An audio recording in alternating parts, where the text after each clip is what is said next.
ஹாய்ங்க வணக்கம். இன்றைக்கி காய் சுண்டைக்காயை வச்சு சூப்பரான ஒரு காரக்குழம்பு தான் செய்ய போகிறோம். இது வாய்ப்புண் வயிற்றுப்புண்ணுக்கெல்லாம் ரொம்ப நல்லது.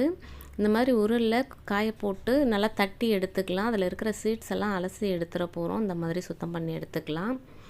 வானல் வச்சு கடுகு வெந்தயம் போட்டு தாளிச்சிக்கலாம். காரக்குழம்புக்கு வெந்தயம் போட்டு தாளிங்க, ரொம்ப நல்லாயிருக்கும். பொடியாக நறுக்கின வெங்காயம், கறிவேப்பிலை, பூண்டு போட்டு நல்லா வதக்கிக்கலாம். வதங்கினதும் அது கூடவே சுண்டைக்காயும் சேர்த்து நல்லா வதக்கிக்கலாம். நான் மாடியில் விளைஞ்ச தக்காளி எடுத்து மிக்சியில் போட்டு அரைச்சிருக்கேன். இது கொஞ்சம் காய் தக்காளி, ரொம்ப பழுக்கலை, அந்த மாதிரி காய் தக்காளி.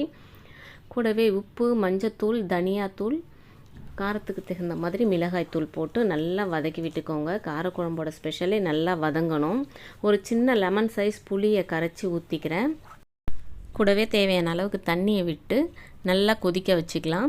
இந்த குழம்பு ரொம்ப நல்லதுங்க. பச்சை சுண்டைக்காய் கிடைக்கும் போதெல்லாம் அந்த மாதிரி செய்து சாப்பிட்டு பாருங்கள். தேங்க்யூ.